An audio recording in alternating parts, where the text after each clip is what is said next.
Last year, I coached half a dozen executives of successful companies that, to be honest, I wouldn't have hired to be a janitor in my own company. Now, if you met them on the street, they were fine, good humans, good parents and partners in their personal lives, yet in the workplace, they were just the worst kind of toxic, deluded leader. Excellent at their jobs, but terrible to work for. I was grateful I could help them improve, but they got me thinking about blind spots in myself and executives and those I've coached over the years. I've been a coach for 15 years, with executives from some of the world's biggest companies down to early stage startups. I've seen leaders of all types, but this type of deluded leaders crop up all the time. So I put together some thoughts because I often process by making a PowerPoint presentation, and this became this presentation. It's a presentation I wish someone had given me earlier in my career, and one I desperately wished, at the time, someone would have shown my own toxic bosses. It's not definitive, but there are some thought-provoking questions in here, which I know will have a significant impact on you if you can answer them today, because I know too many leaders who have ended or damaged their career by not thinking them through. The first question is, do you currently have a coach? Have you had a coach in the past? Should you even have a coach? Professional athletes all have a coach. Everybody knows this, but not quite. What is actually happening is modern athletes have a dozen coaches. They have a head coach, an assistant coach, positional coach, a skill coach, a strength coach, shooting coach, mindset coach, all these different coaches to help them get to the top of their game. This is a fairly recent innovation. I can look back just a couple of quick decades ago when I was a boy growing up in England. Even professional soccer players, as I like to call them football players, would drink beer the night before and have steak and potatoes before running out onto the field. These days, they all have a personal chef and a personal nutritionist and a tailored meal plan and a bunch of other help. But there was a real mentality in the English Football League that no one needed to worry about diet or conditioning until one team started to do things like eat vegetables and not drink alcohol. And they started to dominate the league, and everyone had to follow suit. That team was Arsenal, and they were the only team to go undefeated in the league, which I hate because I'm a Tottenham fan, but that's a whole different story. It's surprising to me that we're lagging in business in regards to coaching. There's this macho culture that seems to make coaching taboo, not too dissimilar to professional sports a few years ago, or the stigma around having a psychiatrist or a shrink. That's just for crazy people, and I'm not crazy. What if every CEO had a team of coaches?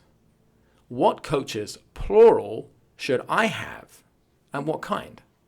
As I mentioned over the years, I've had this conversation many times with executives, often with name brand companies you would know. I have been shocked by some of their reactions to me asking just this one question. Do you have a coach?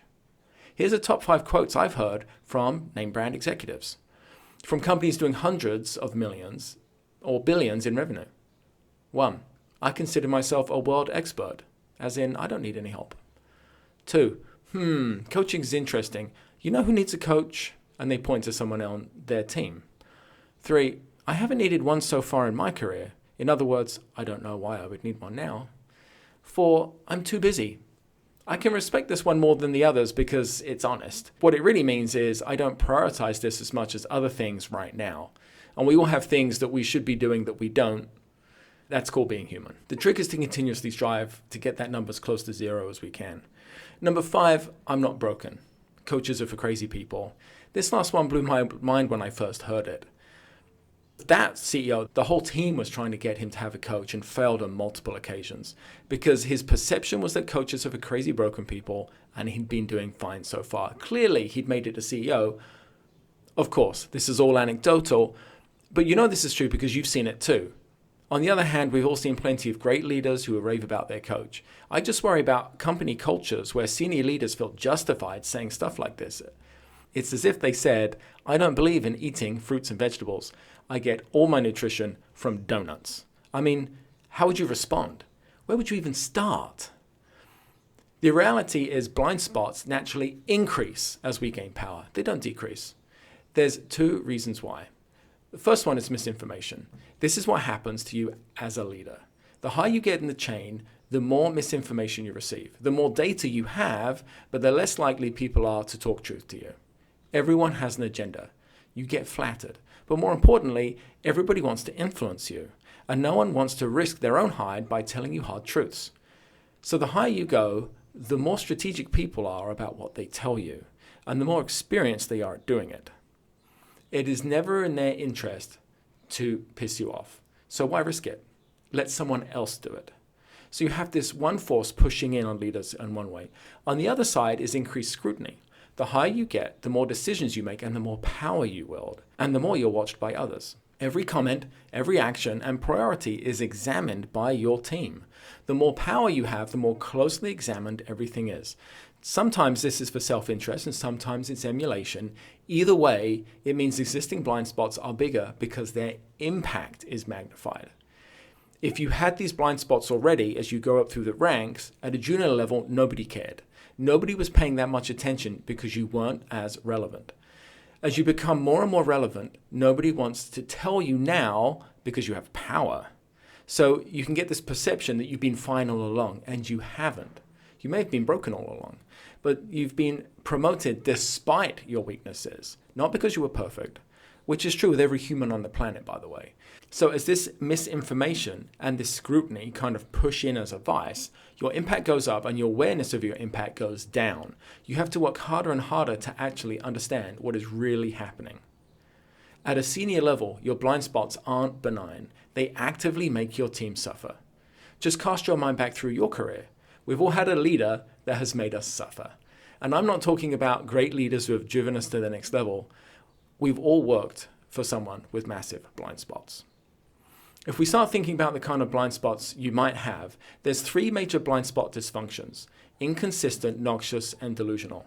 First of all, let's talk about the functional, and then we can explore each of these dysfunctions. I actually call functional in this case inspirational because it's a breath of fresh air. Inspirational leaders are open to feedback. They deeply and authentically connect with those around them.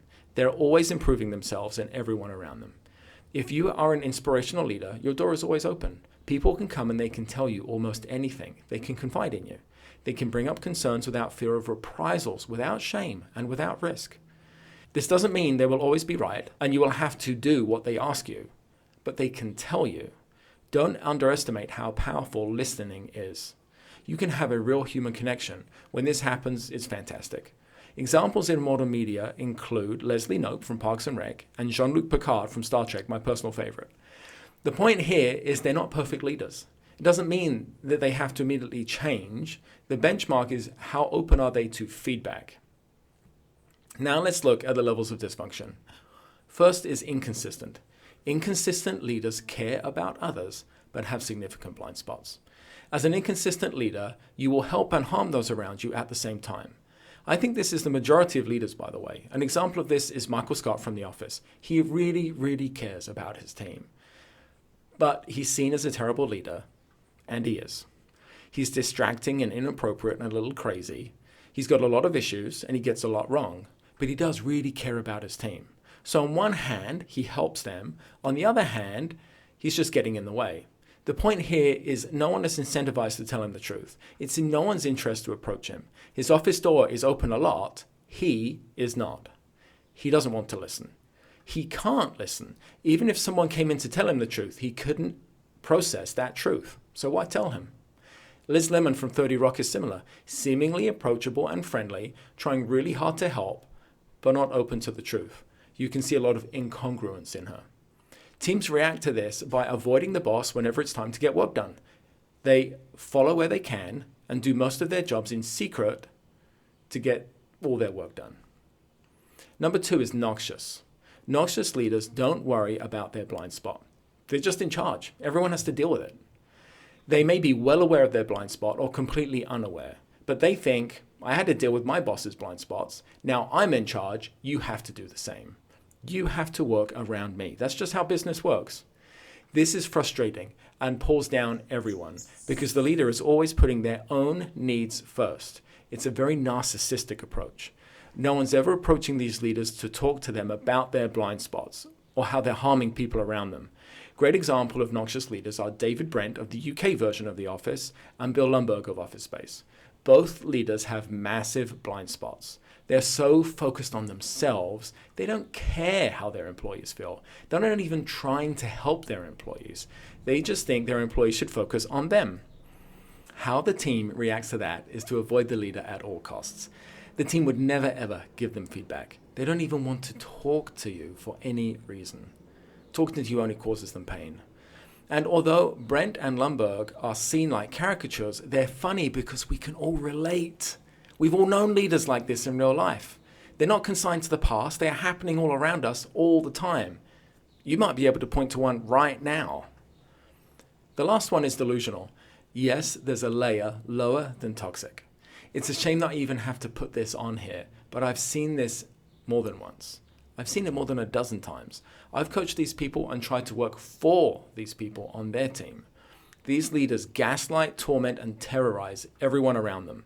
They take noxiousness to the next level. You can tell who these individuals are because their team actually becomes codependent. Their employees become enablers and victims. The employees sneak around like mice behind the scenes. They are traumatized and terrified, yet most do not leave. Maybe they really need the job. Maybe they think this kind of behavior is okay. I've seen this in banking, in investment banking, in tech, in advertising, in engineering firms. These a-holes are everywhere. Examples of this are Dr. Gregory from House. This guy's just a complete jerk. Doesn't hide it, doesn't care. He just goes around abusing everyone, straight up abusing them. His team become codependent with him, enabling his abuse because he's brilliant. And they need the internship. It's just for a little while, they tell themselves. It makes for good viewing on TV. In real life, it's brutal.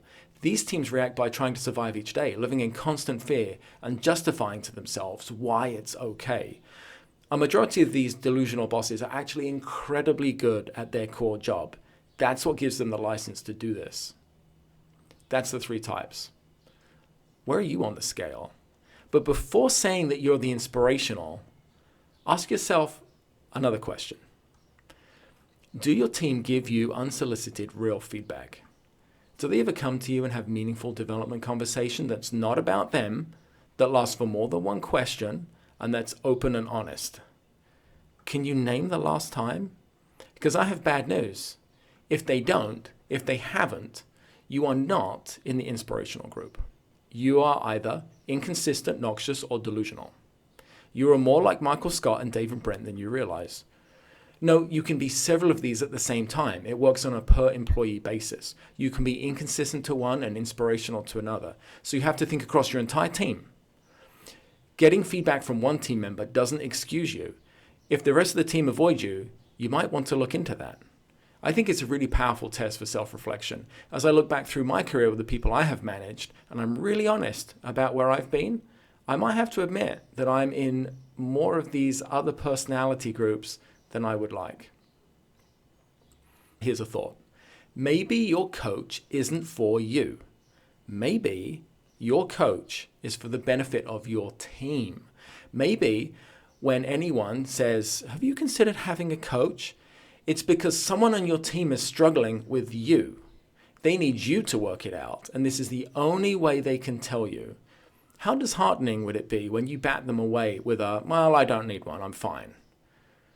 That might have been your team's last resort to get through to you. To be fair, all senior executives and you yourself already have a group of formal and informal advisors and coaches. Everyone has someone they talk to, even the most introverted. You have a mix of advisors, personal trainers, personal coaches, maybe a team coach, a mindset coach, a mentor or two. Hopefully, you've had lots of different types of coaches at lots of different times. So when I hear I don't need a coach, I also hear I don't need to pay for a formal coach, or formal coaching sucks. And I get that too. It's totally fair. There are a lot of bad coaches out there. But let's use the same question as before. Just as we asked if your team can give you feedback, can your formal or informal coaches and mentors give you feedback? Can they give you hard truths in a way that you can hear them? Who in your life sets you straight? Maybe it's a loved one, a parent, a sibling, a partner. What about in a professional setting? So I said at the beginning, we'd look at a team of coaches. Here's the way to think about building out your personal advisory team. I think about this on 2 axes. The first is focus. Are they helping you work out the past, present, or future?